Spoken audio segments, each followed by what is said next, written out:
Hello बच्चों, कैसे हैं आप लोग। आशा है बहुत अच्छी तरह से होंगे और आप अपनी तैयारी बहुत अच्छी तरह से कर रहे होंगे। बच्चों, आज हम लोग मॉलिक्यूलर बेसिस ऑफ इनहेरिटेंस का अगला टॉपिक जो है डीएनए फिंगरप्रिंटिंग के बारे में बात करेंगे। बच्चे, ये एक ऐसा टेक्निक है, पहले तो बात करते हैं इसका कहाँ हम लोग यूज करते हैं आज डे टू डे लाइफ में। Generally most of the TV serials ऐसे होते हैं जहां जरूर डीएनए टेस्ट होता है। किस कारण के लिए? पैटर्निटी टेस्ट के लिए। पिता कौन है इसका ये पता करना अगर हो तो डीएनए टेस्ट कराया जाता है। क्राइम को सुलझाने के लिए, क्राइम किसने किया है, क्राइम के स्पॉट से बहुत सारे ऐसे चीजें जो हैं कलेक्ट की जाती हैं और उनके आधार पर यह पता कर लिया जाता है कि क्रिमिनल कौन है। तो ऐसे कुछ कॉमन चीजें हैं जो कि हम लोग डीएनए फिंगरप्रिंटिंग के बारे में जानते हैं, या डीएनए टेस्ट इसको शॉर्ट में हम लोग कह लेते हैं। बच्चे, अगर हम लोग बायोलॉजिकली अगर एक्सप्लेन करने की कोशिश करें तो हम लोग ये बात कहें कि डीएनए फिंगरप्रिंटिंग है क्या चीज। बायोलॉजिकली एक्सप्लेन करने की कोशिश करते हैं तो पता चलता है कि डीएनए फिंगरप्रिंटिंग एक ऐसा टेक्निक है जिसमें डीएनए के न्यूक्लियोटाइड सीक्वेंस, कुछ खास तरह के न्यूक्लियोटाइड सीक्वेंस होते हैं जिनको कि रिपीटेटिव डीएनए कहते हैं। ऐसे न्यूक्लियोटाइड सीक्वेंस को डिटरमाइन करना ही कहा जाता है डीएनए फिंगरप्रिंटिंग। और इस टेक्निक का इस्तेमाल कहा जाए कि एलेक जेफरी ने सबसे पहले किया था। एलेक जेफरी 1984, बहुत ज्यादा पुराना प्रोसेस नहीं है। तो डीएनए फिंगरप्रिंटिंग कैसे होता है, कहां होता है, इस पर हम लोग चर्चा करेंगे और बात करते हैं कि ये रिपीटेटिव डीएनए, जैसा कि हम लोगों ने बात किया कि ये रिपीटेटिव डीएनए के न्यूक्लियोटाइड सीक्वेंस को डिटरमाइन करना है। अब ये बात बनती है कि रिपीटेटिव डीएनए होता क्या चीज है।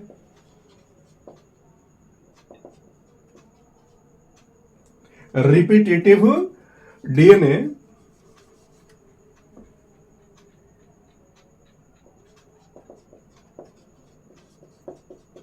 ये क्या होता है? तो बच्चे, रिपीटेटिव डीएनए एक ऐसा सेगमेंट ऑफ डीएनए है जिसमें कुछ खास तरह के न्यूक्लियोटाइड्स रिपीट करते हैं और वो भी बहुत ज्यादा संख्या में। कुछ खास तरह के न्यूक्लियोटाइड्स हाई फ्रीक्वेंसी में रिपीट करते हैं।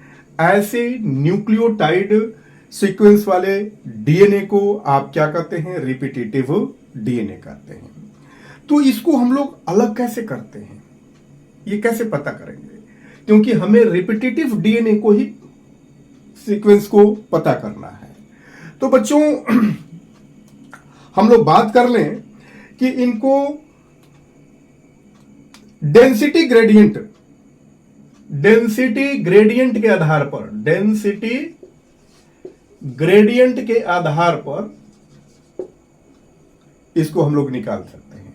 बाय द सेंट्रीफ्यूगेशन,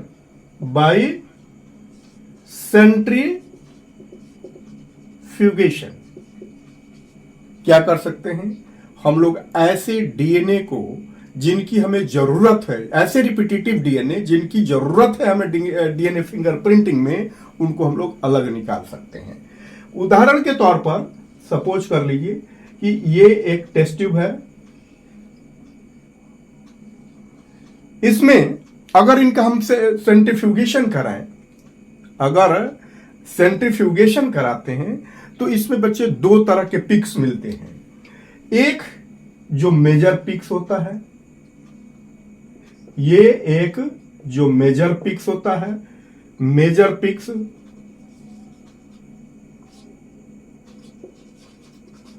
और दूसरे जो होते हैं इस तरह के पिक्स मिलते हैं। इसको हम लोग जो लाइट होते हैं सबसे ऊपर मिलते हैं, इनको हम लोग सैटेलाइट डीएनए कहते हैं बच्चे, सैटेलाइट डीएनए कहते हैं। आपको बता दिया जाए, आपने पढ़ा है कि इसको हम लोग बल्क डीएनए भी कह सकते हैं, इसको बल्क डीएनए भी कह सकते हैं।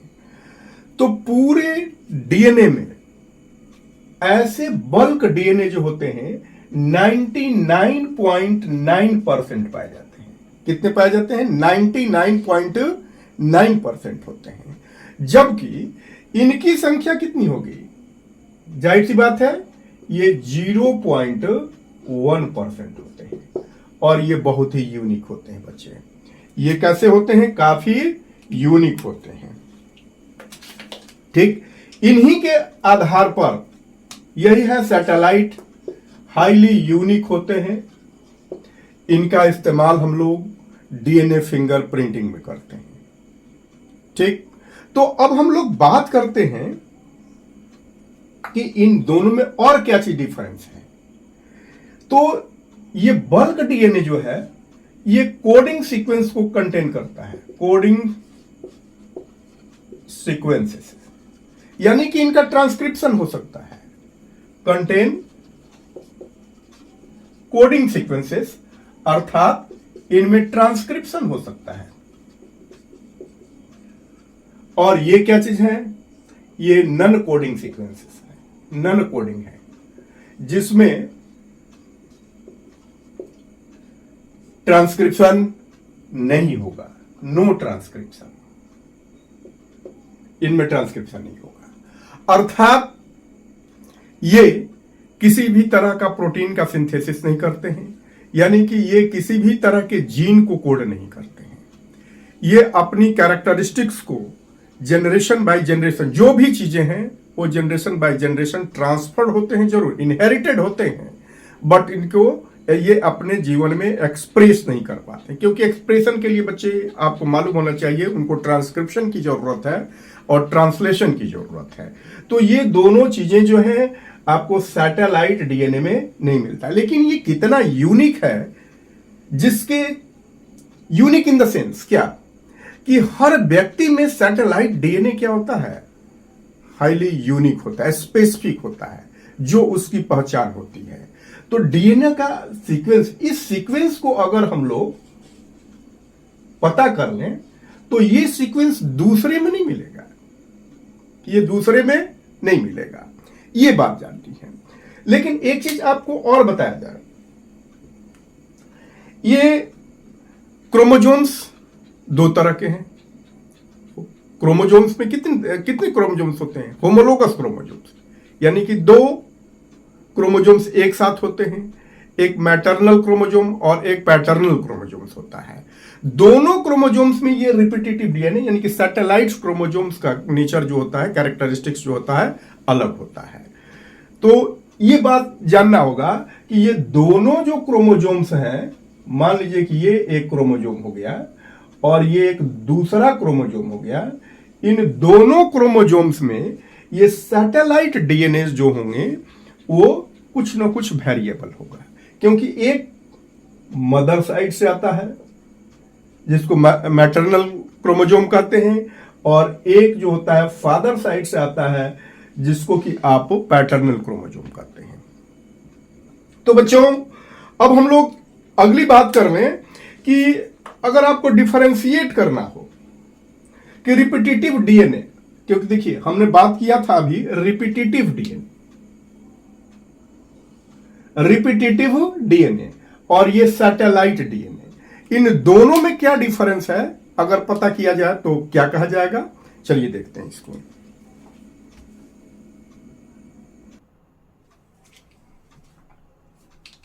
जी हाँ बच्चों, तो हम लोग बात कर रहे हैं कि रिपीटेटिव डीएनए और सैटेलाइट डीएनए में क्या होता है अंतर।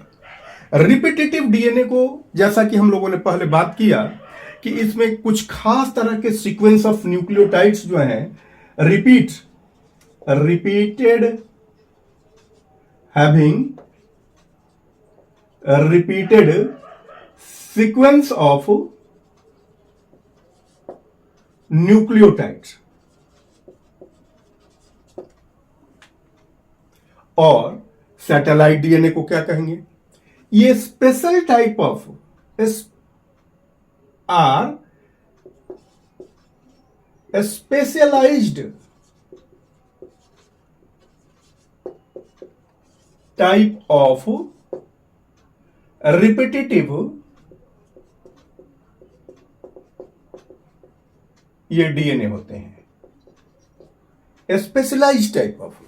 अब जैसे सपोज कर लीजिए कि ये क्वाड्रिलेटरल और स्क्वायर, हर स्क्वायर को क्वाड्रिलेटरल कह सकते हैं, लेकिन हर क्वाड्रिलेटरल को आप स्क्वायर नहीं कर सकते हैं।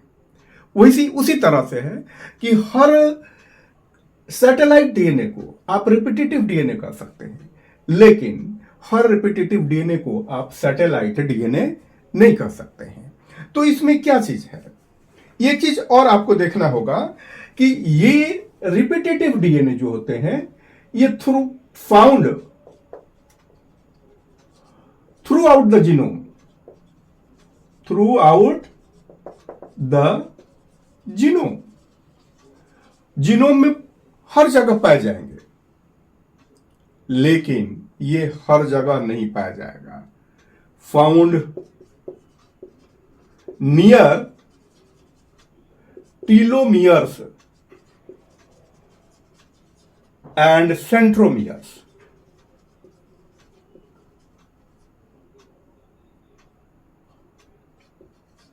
सेंट्रोमियर और टीलोमियर्स के ये नजदीक में पाए जाते हैं, ठीक। और तीसरी चीज हम लोग ये बात करें कि इनमें रिपीटेशन जो होता है, रिपीटेड सीक्वेंस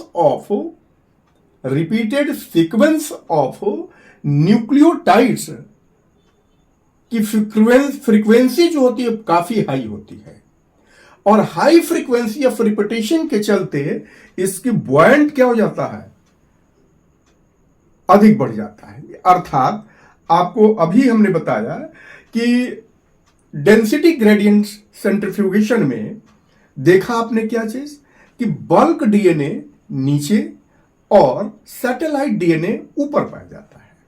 कारण क्या है? यानी कि इसमें रिपीटेशन जो है कुछ खास तरह के न्यूक्लियोटाइड्स का काफी बढ़ जाता है, जिससे इसकी बॉइंट फोर्स जो होती है काफी बढ़ जाती है। तो ये बच्चे आपको देखने को मिलेगा। तीसरी चीज हम लोग ये कहेंगे कि ये मे बी कोडिंग और नन कोडिंग। ये कोडिंग और नॉन कोडिंग दोनों तरह के इसमें न्यूक्लियोटाइड सीक्वेंस होंगे, जबकि ये कैसे डीएनए है, ये इनमें कोडिंग नॉन कोडिंग सीक्वेंस है, only have non coding sequences.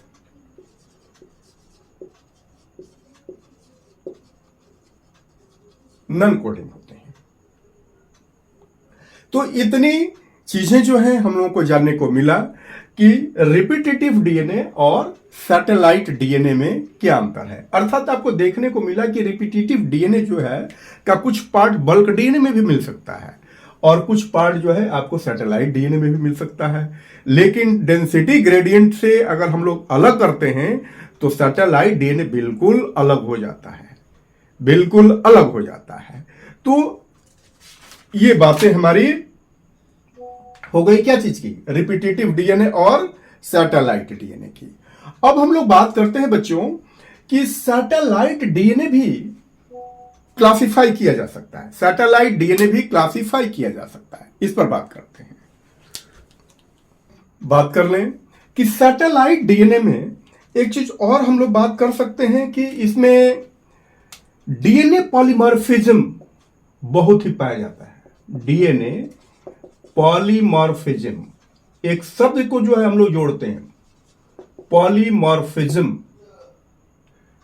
ये क्या होता है भाई? डीएनए पॉलीमॉर्फिज्म का मतलब क्या थी? पॉली मतलब वेरियस, मॉर्फो मतलब मॉर्फोलॉजिकल यानी कि रूप, अर्थात सैटेलाइट डीएनए की बहुत सारे अलग अलग रूप होते हैं। मतलब क्या चीज कि इसमें वेरिएशंस जो होता है बहुत अधिक पाया जाता है। इसीलिए हमने बात बताया था आपको कि यह हाईली यूनिक होता है। हर स्पेसिफिक पर्सन के अंदर में स्पेसिफिक सैटेलाइट डीएनए के सीक्वेंसेस होते हैं। इसी वजह से इनका इस्तेमाल जो होता है यूज्ड इन डीएनए फिंगरप्रिंटिंग।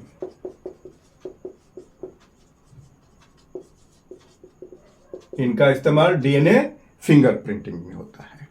अब बात करते हैं कि सैटेलाइट डीएनए दो तरह का होता है बच्चों। सैटेलाइट डीएनए दो तरह का होता है।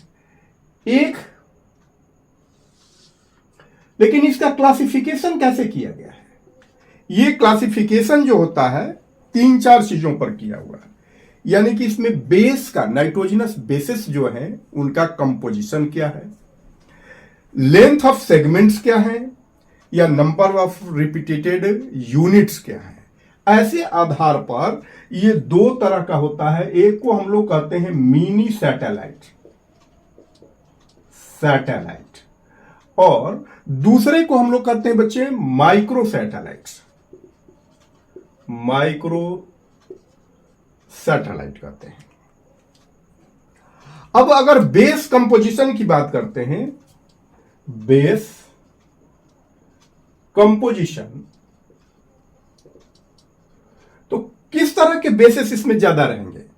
इसमें बेसिस जो होंगे आपको मिलेंगे क्या चीज? गुआनिन और साइटोसिन। गुआनिन और साइटोसिन जो है इसमें ज्यादा मिलेगा। जी और सी मिनी सैटेलाइट्स के अंदर में गुआनिन और साइटोसिन का कॉम्बिनेशन जो होगा ये बहुत ज्यादा मिलेगा। जबकि आपको माइक्रो सैटेलाइट्स में एडेनिन और थाइमिन का कंपोजिशन ज्यादा मिलेगा। तो हुआ ना बात कि बेस कंपोजिशन, मिनी सैटेलाइट्स और माइक्रो सैटेलाइट्स। अब दूसरी बात देखते हैं, length of segment.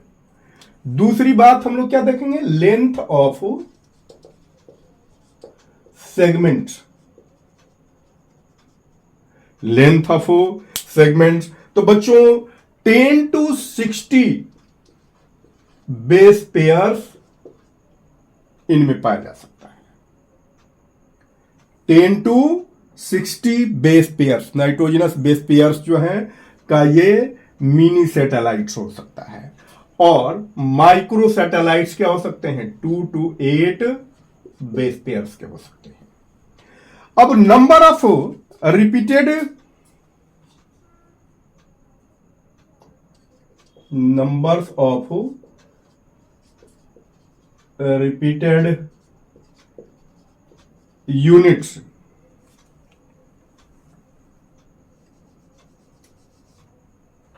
number of repetitive units। अगर इसकी बात करें हम लोग तो ये 5 to, हम लोग बात करेंगे 5 to 50 टाइम्स रिपीट करता है। और इसमें आपको देखने को मिलेगा ऑफन 5 to 50 प्लस रिपीटिशन मिलेगा।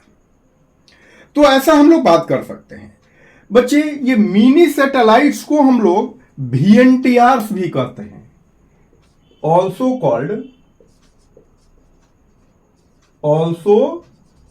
Called VNTRs।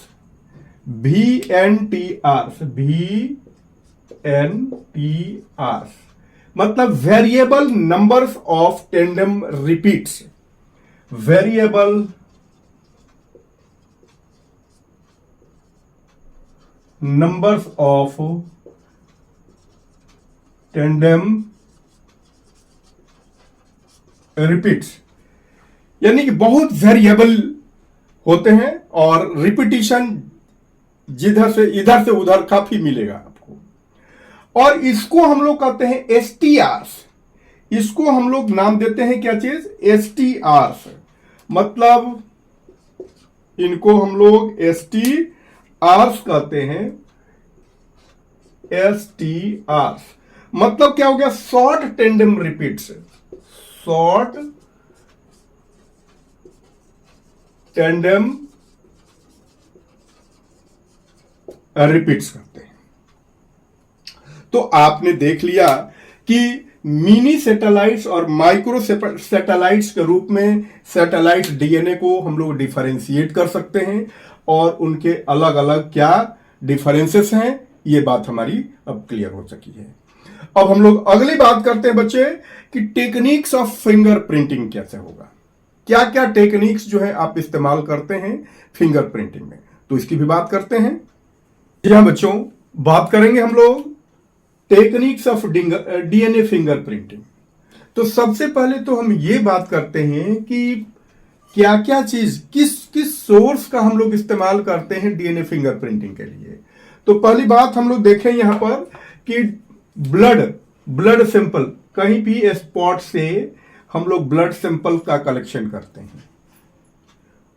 सैलिवा, सीमेन, वैजिनल स्वैब्स, स्किन, हेयर, ऐसे चीजों का कलेक्शन हम लोग जो भी मिले पॉसिबिलिटी ऐसा हम लोग कर सकते हैं और इनसे हम लोग डीएनए को आइसोलेट करेंगे। पहले इनको हम लोग क्या करते हैं? आइसोलेट करते हैं। इसके लिए क्या किया जाता है आगे हम लोग पढ़ेंगे बायोटेक्नोलॉजी में, लेकिन कई तरह के केमिकल ट्रीटमेंट कराए जाते हैं, यानी कि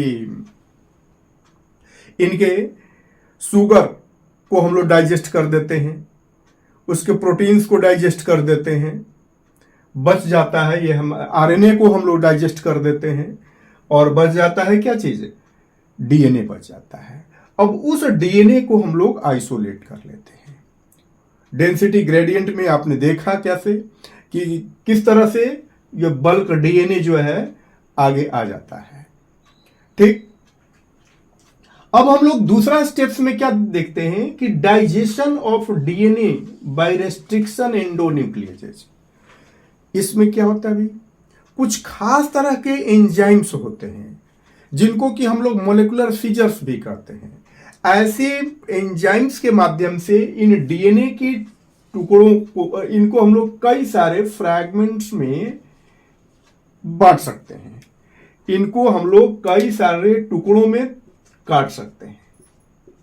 और ये काम कौन करता है?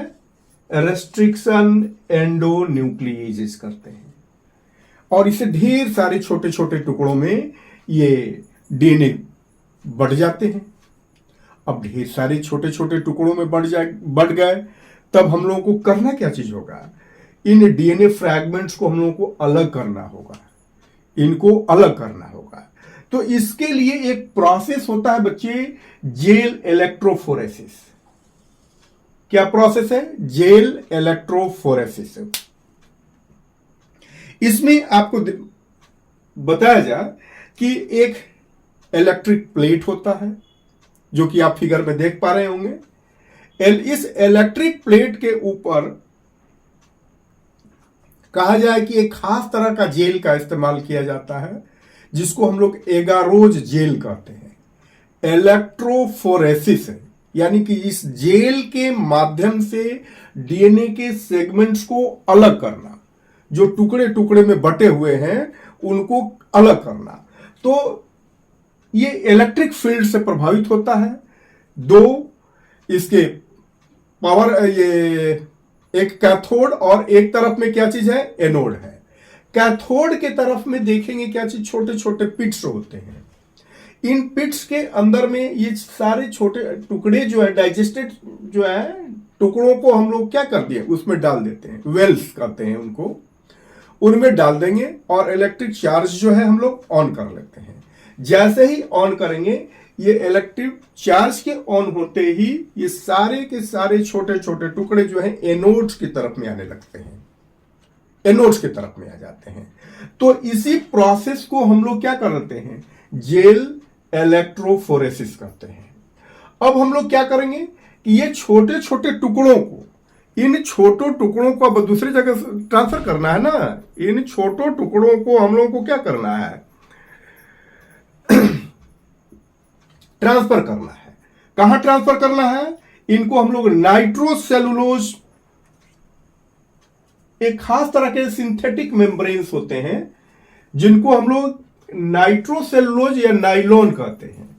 ये भी आप फिगर में देख पा रहे होंगे किस तरह से जो है फिगर में दिख रहा है कि ये नाइट्रोसेलुलोज या नाइलॉन का ये मेम्ब्रेनस स्ट्रक्चर होता है। उनके ऊपर जो है ये डीएनए सेगमेंट्स को हम लोग क्या कर लेते हैं? ट्रांसफर करा लेते हैं। ट्रांसफर का इसको हम लोग साउदर्न ब्लॉटिंग भी कहते हैं बच्चों। इसको हम लोग साउदर्न ब्लॉटिंग, इसको साउदर्न ब्लॉटिंग यानी कि सेपरेशन ऑफ क्या? DNA on nitrocellulose, DNA fragments of DNA on nitrocellulose membrane. इसको हम लोग क्या कर लिए? साउदर्न ब्लॉटिंग कहते हैं बच्चे। अब हम लोग इस नाइट्रोसेलुलोज मेम्ब्रेन पर इसको हम लोग अलग कर लिए। अब क्या कराएंगे भाई?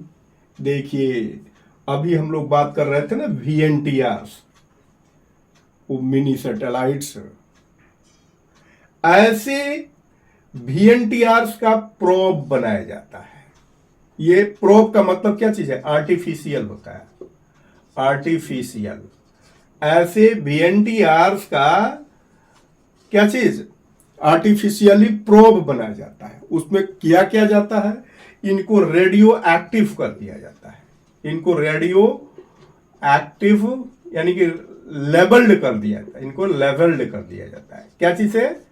रेडियो एक्टिविटी से, जिससे इसको हम लोग पहचान सकते हैं। ये प्रोब्स को क्या कर दिया गया? रेडियो एक्टिव कर दिया गया। और तब इनको कहा, जो हम लोगों ने अलग किया है ना नाइट्रोसेलुलोज मेम्ब्रेन पर, जो डीएनए के फ्रैगमेंट्स जो हैं, उनसे अब हाइब्रिडाइज्ड कराएंगे, उनसे हाइब्रिडाइज्ड करा लेंगे। तो हाइब्रिडाइज्ड कराने के बाद जो जिसका सीक्वेंस होगा, उसी सीक्वेंस में उसे क्या हो जाएगा? हाइब्रिडाइज्ड होगा, जो कि आपको स्पष्ट फिगर में भी दिख रहा होगा। एक फिगर में आपको दिख रहा होगा कि बहुत सारे जो है रेडियो एक्टिव VNTR प्रोब्स जो है उनके साथ जुड़ रहे हैं। जुड़ने के बाद एक छोटे छोटे जो है कई पट्टियां जो है उनमें दिखाई पड़ रही हैं, अर्थात वहां पर उनकी हाइब्रिडाइजेशन जो है हो चुकी है। तो इस तरह से जो हाइब्रिडाइज्ड हो गया, उसके बाद अब हम लोग इसका क्या कर सकते हैं? हाइब्रिडाइज्ड डीएनए को ऑटो रेडियोग्राफी के माध्यम से हम इन स्ट्रिप्स को देख सकेंगे। और ये स्ट्रिप्स आपको एनसीईआरटी वाला बुक में फिगर देखिएगा, क्या चीज, किस तरह का ये फिगर है वो ध्यान देखेंगे कि एक कल्प्रिट का उसमें दिखाया गया है। स्ट्रिप्स जो है आपको दिख रहे हैं, एक कल्प्रिट का पहचान करना है। एक कल्प्रिट जो है, एक क्रिमिनल का पहचान करना है, उसका क्राइम स्पॉट से जो कुछ भी ये सोर्सेस हैं, वहां से डीएनए को अलग करके और ये ऐसे प्रोफाइलिंग जो है उनके तैयार कर लिए गए। डीएनए की फिंगरप्रिंट्स जो है वहां पर तैयार कर लिए गए। अब पर्सन नंबर 1, पर्सन नंबर 2 आप देख रहे हैं, दोनों स्ट्रिप्स जो है वहां दिख रहे हैं। पर्सन नंबर 1 कल्प्रिट है या पर्सन नंबर 2 है। अब दोनों को अगर आप मैच कराइए, देखिए स्पॉट्स पर जिससे ज्यादा वह मैच होगा, स्पॉट्स पर जिससे ज्यादा वह मैच होगा, वह कैसा क्या होगा? वही उसका कल्प्रिट होगा बच्चों, वही उसका कल्प्रिट होगा। तो आप देख पा रहे हैं क्या चीज कि जैसे क्रोमोजोम नंबर 7, क्रोमोजोम नंबर 7 ए का इंडिविजुअल ए और इंडिविजुअल बी आप देख पाइए। क्रोमोजोम नंबर ए, बी और सी, 3 तरह के इंडिविजुअल्स यानी कि सैंपल्स जो डीएनए फिंगरप्रिंट्स को दिखाया गया है। आप उसमें मैच कर सकते हैं कि किसका, यानी कि क्राइम सीन सी पर है और वह सी किससे मैच कर रहा है, ये आप बेहतर देख सकते हैं कि यह ज्यादा मैच किससे कर रहा है। ये ज्यादा मैच जो है बी से कर रहा है। बी से करने का मतलब कि क्रिमिनल ए नहीं बल्कि बी है। तो इसके माध्यम से हम लोग, इस डीएनए फिंगरप्रिंट्स के माध्यम से हम लोग पता कर सकते हैं कि क्रिमिनल कौन है। यही स्थिति जो होगी हम लोग पैटर्निटी केसेस में भी कर सकते हैं, यानी कि इस बच्चे का पिता कौन है, इस बच्चे की माता कौन है, पेरेंट्स कौन है, इस डीएनए के फिंगरप्रिंट से हम लोग पता कर सकते हैं। तो चैप्टर भी समाप्त बच्चे, यह और ये टॉपिक भी समाप्त। हमें आशा है कि आप इसको बहुत अच्छी तरह से ध्यान से देखेंगे, पढ़ेंगे, और आप अगर इस चैनल पर नए हैं तो इस चैनल को सब्सक्राइब कर लीजिए। हमेशा आपको कुछ ना कुछ नया देखने को, सीखने को मिलेगा। तब तक के लिए धन्यवाद।